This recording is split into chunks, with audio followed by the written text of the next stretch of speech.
Baghdad நாட்டில் மன்னர் ஒருவன் ஆட்சி செய்து வந்தான். அவன் குடிமக்களிடம் அதிக முரட்டுத்தனமாகவும் மக்களின் கஷ்டங்களை புரிந்து கொள்ளாதவனுமாக இருந்தான். அந்த மன்னனுக்கு ஒரு இளவரசி. அவளும் தனது தந்தையான மன்னர் எப்படியோ அதை போலவே குணத்துடன் இருந்தாள். அந்த நாட்டில் ஒரு பழக்கம் இருந்தது. இளவரசி எப்பொழுது நகர்வலம் வந்தாலும் எதிரே எந்த பொதுமக்களும் வரக்கூடாது. அதை மீறி வந்துவிட்டால் அவர்களின் கண்ணை பிடுங்கி அதற்கு பதிலாக இரும்பு குழம்புகளால் நிரப்பப்பட்டு மரண தண்டனை விதிக்கப்படும். அதற்கு பயந்து இளவரசி வரும் அறிவிப்பு கேட்ட உடனேயே அனைவரும் பதுங்கிக் கொள்வர். ஒரு நாள் அப்படி நகர்வலம் வரும்பொழுது எதிரே காது கேட்காத ஒரு முதியவர் வந்துவிட்டார். அவர் ஒரு மீனவ சமூகத்தை சேர்ந்தவர். கூடையில் மீன்களை நிரப்பி தலையில் சுமந்து கொண்டு நகரத்தில் விற்பதற்காக வந்திருந்தார். இளவரசியின் நகர்வலத்தை பார்த்த அதிர்ச்சியில் அவர் ஒளிந்து கொள்வதற்கு கூட நேரம் கிடைக்கவில்லை. அதற்குள்ளாகவே இளவரசி நெருங்கி வந்துவிட்டாள். பெரியவரை பார்த்த இளவரசிக்கு கோபம் தலைக்கேறியது. காவலர்களை அழைத்து, இந்த கிழவனை 2 நாட்கள் சிறையில் அடையுங்கள், அதன் பிறகு கண்ணை நோண்டி தண்டனையை நிறைவேற்றுங்கள் என உத்தரவிட்டு சென்றாள். பெரியவரும் என்ன செய்வதென்று புரியாமல் பலமுறை மன்னிப்பு கேட்டு கதறி அழுதார். ஆனால் அதற்கு பலன் இல்லை. பிறகு பெரியவரை சிப்பாய்கள் இழுத்துச் செல்ல முற்பட்டனர். இளவரசி சென்று விட்டதால் பதுங்கி இருந்த மக்கள் அனைவரும் வெளியே வந்து முதியவருக்கு நடக்கும் கொடுமையை வேடிக்கை பார்த்து கொண்டிருந்தனர். அப்பொழுது அதிலிருந்து ஒரு இளைஞன் வெளிப்பட்டு சிப்பாய்களிடம் சமரசம் செய்ய முற்பட்டான். ஆனால் சிப்பாய்கள் அவனை மூர்க்கத்தனமாக தாக்கிவிட்டு பெரியவரை இழுத்துச் சென்றனர். காயம்பட்டு கிடந்த அந்த இளைஞனிடம் அங்கிருந்த பொதுமக்கள், தம்பி, உன்னை பார்த்தால் வெளியூரைச் சேர்ந்தவன் போல தோன்றுகிறது. எங்களுக்கு இது பழக்கமாகிவிட்டது.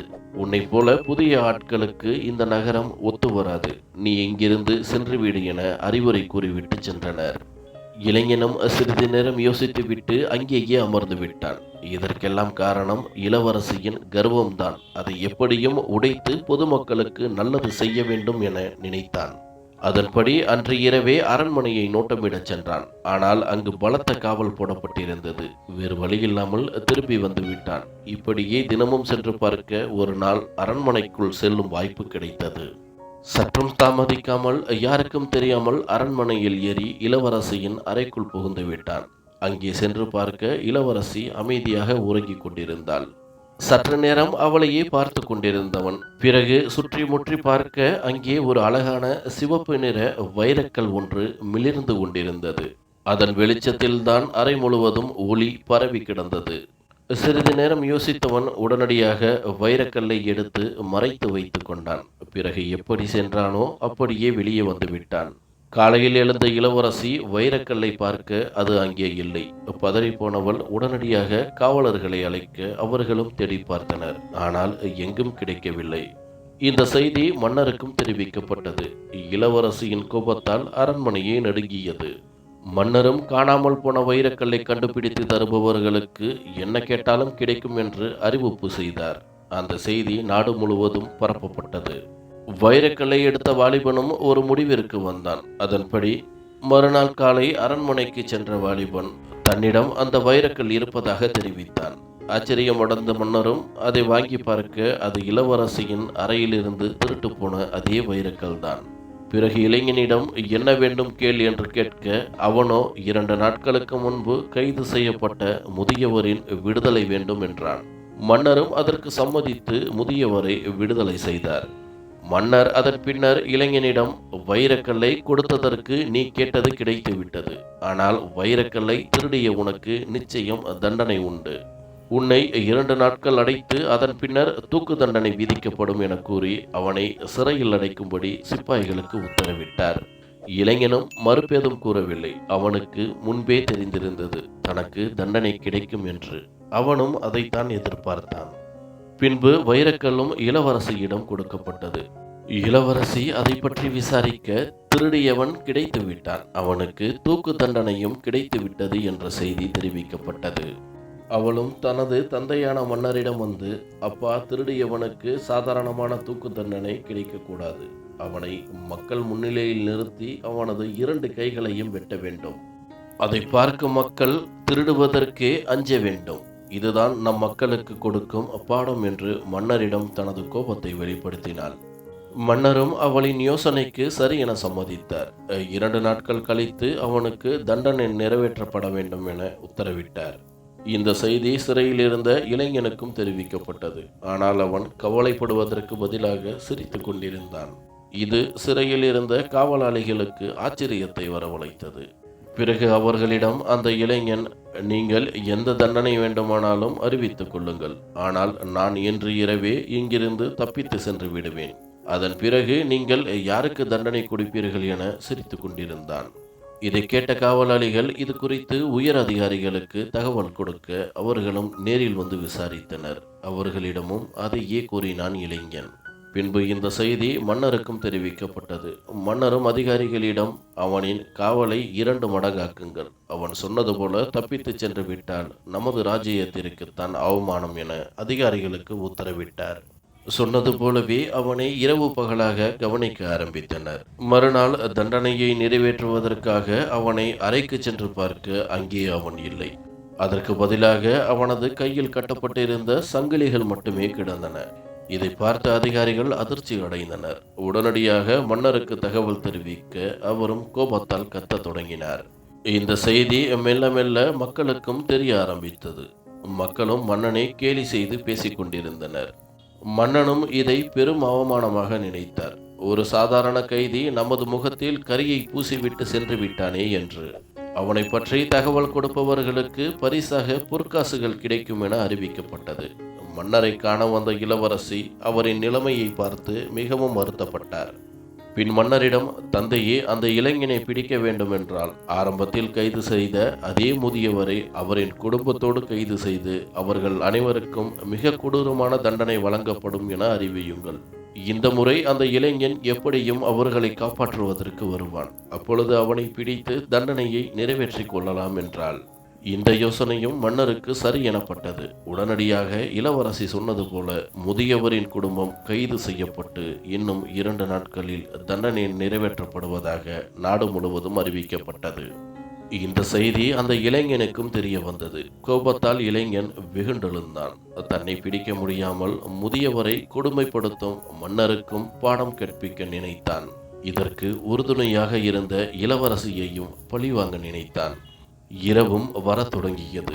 அரண்மனையின் பக்கம் சென்று இளவரசியின் அறைக்குள் புகுவதற்கு நேரம் பார்த்து கொண்டிருந்தான். காவலும் மிக கடுமையாக இருந்தது. விடியற்காலை காவலர்கள் சற்று அசதியில் இருக்கவே அந்த வாய்ப்பை பயன்படுத்தி கொண்டு இளவரசியின் அறைக்குள் புகுந்தான். அவன் அங்கு சென்ற சில நிமிடங்களில் இளவரசியின் அறையிலிருந்து இளவரசி கூச்சலிடும் சத்தம் கேட்டது. அதை கேட்ட காவலர்களும் மன்னரும் வேகமாக இளவரசியின் அறையை சென்றடைந்தனர். அங்கு சென்று பார்க்க இளவரசி மயங்கி கீழே கிடந்தாள். அவளின் உடல் முழுவதும் நீல நிறத்தில் காணப்பட்டது. உடனடியாக வைத்தியர்களுக்கு தகவல் கொடுக்க அவர்களும் இளவரசிக்கு வைத்தியம் செய்ய சிறிது நேரத்தில் இளவரசி இறந்து விட்டாள் என்ற துயரமான செய்தியை தெரிவித்தனர். அவரை மிக கூடிய விஷமுள்ள பாம்பு தீண்டிவிட்டதாகவும் தெரிவித்தனர். இளவரசியின் இழப்பை மன்னரால் தாங்கிக் கொள்ள முடியவில்லை. தனது ஒரே மகளான இளவரசியை நினைத்து மூலையில் உட்கார்ந்து அழ ஆரம்பித்தார். இளவரசியை நினைத்து அரண்மனை முழுவதும் துக்கத்தில் ஆழ்ந்தது.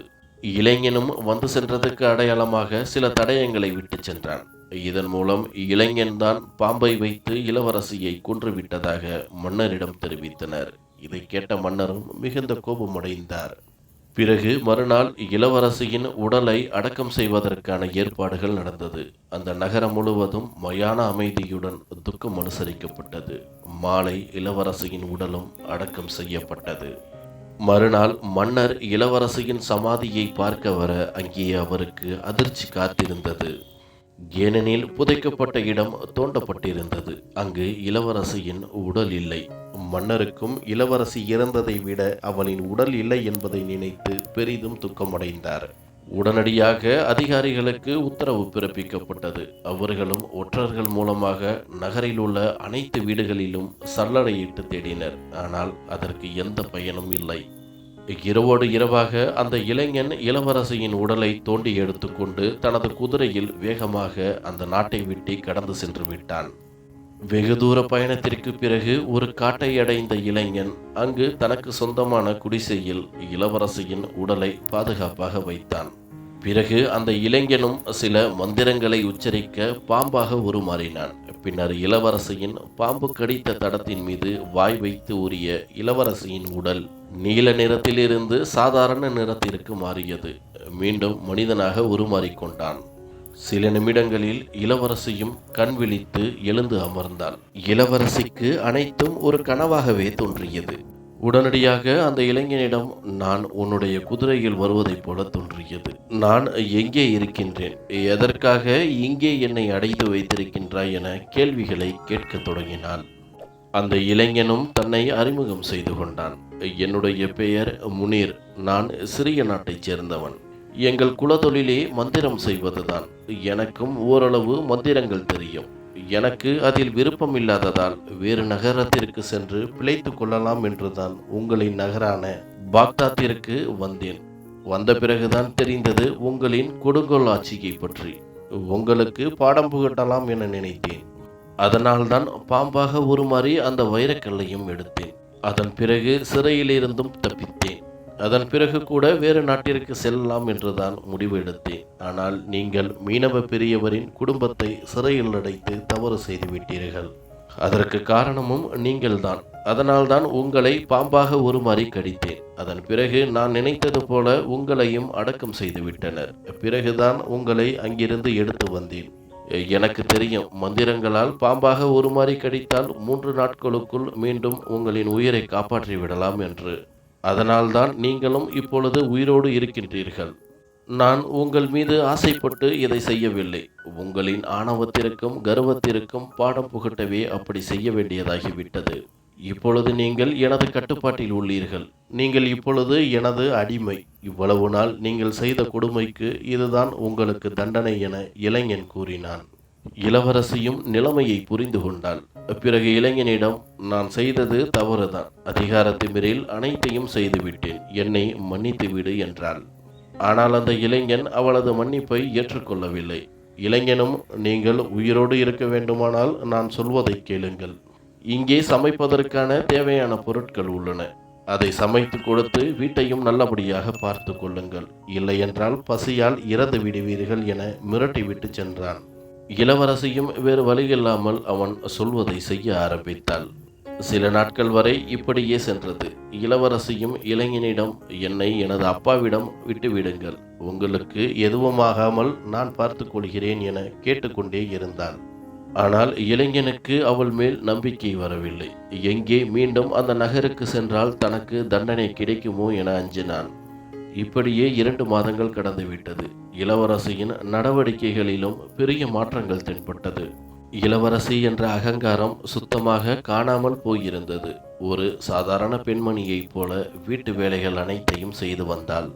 இதை பார்த்த இளைஞனுக்கும் அவள் மேல் கருணை உண்டானது. அது மட்டுமல்ல, மனதிற்குள் காதலும் உண்டானது.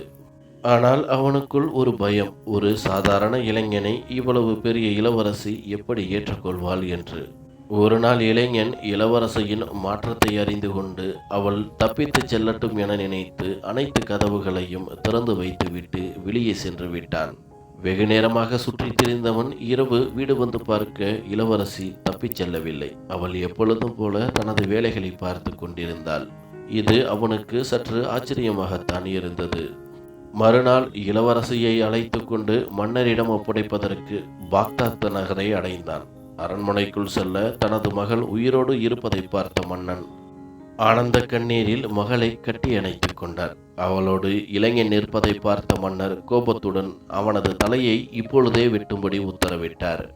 இதை கேட்டு பதறிப்போன இளவரசி மன்னரிடம், அப்பா, அவர் என்னுடைய அகங்காரம் போக வேண்டும் என்றுதான் இதையெல்லாம் செய்தார்.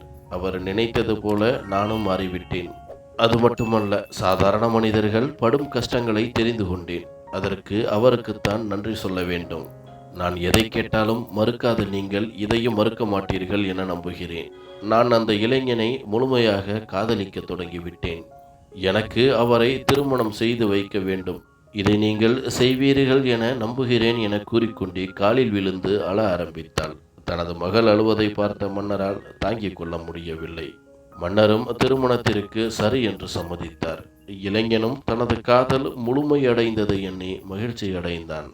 பிறகு சில நாட்களிலேயே திருமணம் கோலாகலமாக நடைபெற்றது. அதன் பிறகு இளைஞனுக்கும் மன்னராக முடிசூட்டப்பட்டது. அந்த நகரத்தில் இருந்த பழைய பழக்க வழக்கங்கள் முற்றிலுமாக மாற்றியமைக்கப்பட்டன. பொதுமக்களுக்கு துன்பம் தரும் அனைத்து விஷயங்களும் நிறுத்தப்பட்டன. அதன் பிறகு ராஜாவும் ராணியும் மட்டுமல்ல, அந்த நகரத்தில் உள்ள அனைத்து பொதுமக்களும் மகிழ்ச்சியுடன் வாழ்ந்தனர்.